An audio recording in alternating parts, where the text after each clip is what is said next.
సరిగ్గా ఒక 23 సంవత్సరాల క్రిందట, 23 ఇయర్స్ క్రిందట, అప్పుడే దైవజనులు యేసన్ గారు నన్ను పాస్టర్ ఆర్డినేషన్ చేశారు. ఒక సేవకుల కూడికిలో యేసన్ గారు పాస్టర్ ఆర్డినేషన్ చేశారు. ఒక నెల రోజులేమో ఉన్నాను గోరంట్లలో నేను. అప్పుడు నేను సేవకు వచ్చి ఒక 2 ఏళ్ళే, ఎన్ని సంవత్సరాలు అండి, 2 సంవత్సరాలు దైవ సేవకుల దగ్గర నేను అక్కడక్కడ సేవ నేర్చుకున్నాను. వెంటనే నాకు పాస్టర్ ఆర్డినేషన్ జరిగింది. యేసన్ గారు ప్రేరేపించబడి ఒక సేవకుల కూడికలో పిలిచి దైవ సేవకులందరితో మరి ఆర్డినేషన్ ప్రేయర్ చేయించారు. అప్పుడు నాకు పెద్దగా తెలుగు భాష రాదు, తెలుగు మాట్లాడడం నాకు బొత్తిగా రాదు. ఏదో పరిచయం అయితే చేస్తున్నాను కానీ తెలుగు బైబిల్ చదవడం పెద్దగా రాదు. తెలుగులో ప్రార్థన చేయడం కూడా అంత పెద్దగా వచ్చేది కాదు. సరే, ఒక పాస్టర్ గారి దగ్గర అయితే ఎట్లా సేవ నేర్చుకుంటూ ఉన్నాను. వెంటనే యేసన్ గారికి ప్రేరణ వచ్చి పాస్టర్ ఆర్డినేషన్ చేసి నన్ను మొట్టమొదటిగా ఒక పాస్టర్గా ఈ బయ్యారం సంఘానికి నన్ను పంపించారు.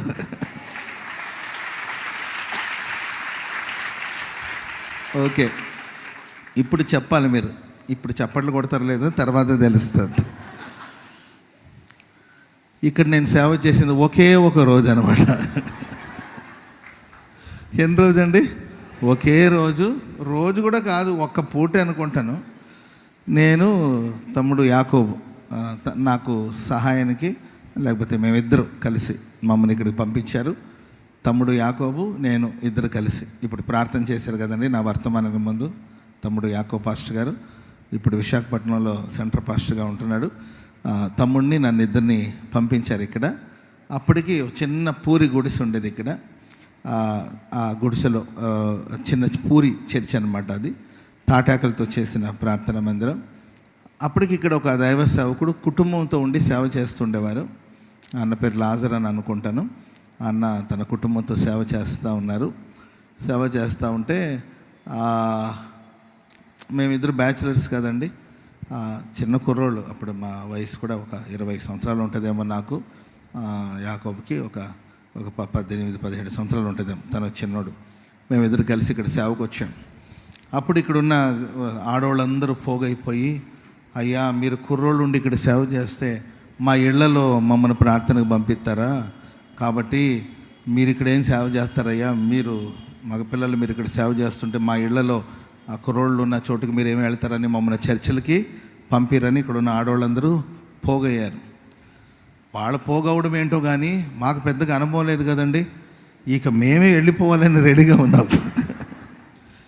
వెళ్ళిపోయేవాడికి ఒక అవకాశం దొరికింది.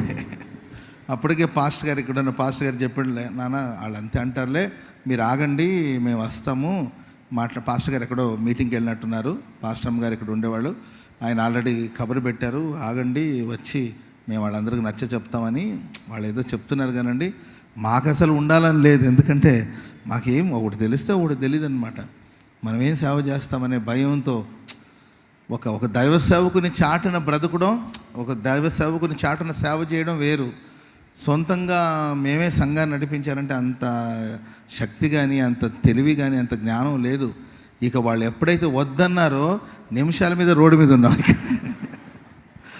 వెంటనే తిరిగి వెళ్ళిపోయాం మేము. తిరిగి వెళ్ళిపోతే అప్పుడు యేసన్ గారు బాగా కోపడ్డాడు. యేసన్ గారు, ఎట్లా మీరు రాకూడదు కదంటే, అన్నవాళ్ళు వద్దన్నారని అందుకే మేము వచ్చేసాము అంటే, ఏంటి కారణాలు అని అడిగితే ఇలా అన్నారు, మగపిల్లలు అక్కడ సేవ చేస్తుంటే ఎట్లా మా ఇళ్లలో ఎవరు పంపించరని అంటే, అప్పుడు మేబీ అంతోనేక్క అనుకుంటాను నేను. అవునాక మీరేనాక వెంటనే అప్పుడు అంతోనేక్కని పంపించారు ఇక్కడికి. సిస్టర్స్ ఉండి తర్వాత ఇక్కడ సేవ చేశారు. అలా ప్రారంభించబడిన సేవ క్రమక్రమంగా ప్రభు ఆశీర్వదించారు. సరే, మమ్మల్ని కొంతకాలం వదిలేస్తాడులే అనుకున్నాము యేసన్ గారు.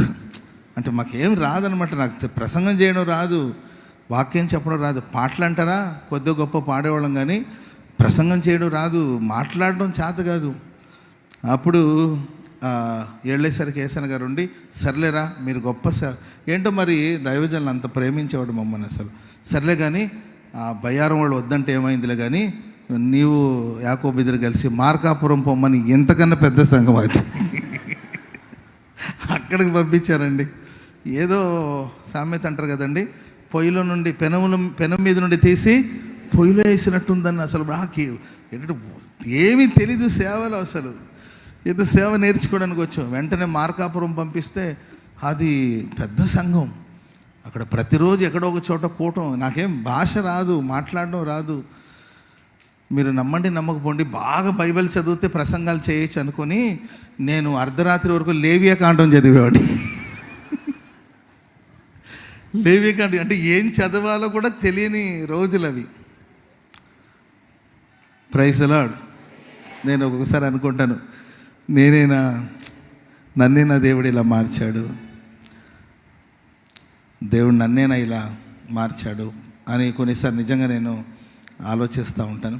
అలా దీనస్థితిలో ప్రారంభించబడిన జీవితాన్ని దేవుడి రోజు మహిమకరంగా మార్చి మహిమ కలిగిన పాత్రగా ప్రభు వాడుకుంటున్నాడు. ఇది కేవలం ఆయన ఉచితమైన కృప, ఆయన కరికరం, ఆయన ఆశీర్వాదం. Praise the lord. నేను పాస్టర్గా మాత్రం ఒక్కరోజు చేసినా, ఒక్క పూట చేసినా, నాకు మొట్టమొదటిగా దైవ సేవకులు నన్ను పంపించింది బయ్యారం సంఘాన్ని. కాబట్టి మీ మీద నాకు అపరిమితమైన ప్రేమ ఉంటుంది. ఎందుకంటే ఇక్కడే స్టార్ట్ అయిందనమాట. నా మొదటి అడుగు ఇక్కడ నుండి ఆరంభించబడింది కనుక దేవునికి నేను ఎంతో కృతజ్ఞతలు చెప్తున్నాను. అండ్ మీ అందరి ఎడల ఆ రోజులో ఉన్నవాళ్ళు ఉన్నారో లేదో నాకు తెలియదు. చాలామంది ఏంటండి 23 సంవత్సరాల క్రిందట ఉన్నారా ఎవరైనా ఆ రోజులో ఉన్నవాళ్ళు? ఆ రోజు నన్ను చూసిన వాళ్ళు చూసినా ఇప్పుడు గుర్తుపట్టరు అనుకోండి, అప్పుడు ఆకారం వేరు. ఆ రోజులో ఉన్నవాళ్ళు ఎవరైనా ఉన్నారండి? 20 years బ్యాక్ ఉన్నవాళ్ళు ఎవరైనా ఉంటే చేతులు ఎత్తండి. 23 years బ్యాక్ ఉన్నవాళ్ళు ఉన్నారా? అమ్మా థ్యాంక్ యూ అమ్మా, గాడ్ బ్లెస్ యూ అమ్మా. అమ్మా గాడ్ బ్లెస్ యూ. మీరేనమ్మా నన్ను వెనక్కి పంపించారు. Praise the lord. Thank you.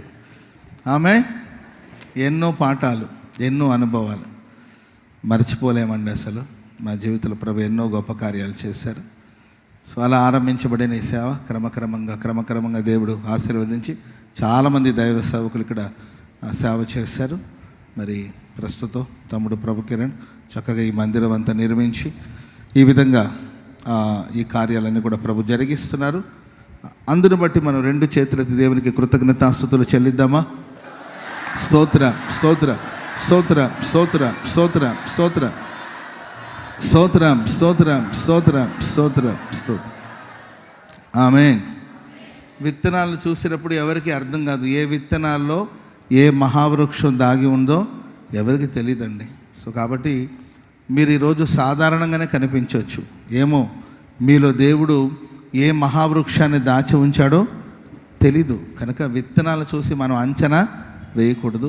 మరి ఈరోజు దేవుడు అబ్రహాం పాస్టర్ గారిని ఈ స్థాయికి తెస్తాడని నేను అనుకోలేదు, ఎవరు అనుకోలేదు. ఆయన ఉచితమైన కృప, తల్లి గర్భంలో రూపించబడక మునిపే తన పని కోసం ఏర్పాటు చేసుకున్న దేవుడు మరి ఆశీర్వాదకరంగా ప్రభు నడిపిస్తున్నారు. మీ జీవితాల్లో కూడా అలాంటి ఘనమైన గొప్ప కార్యాలు ప్రభు జరిగించును గాక. సరే.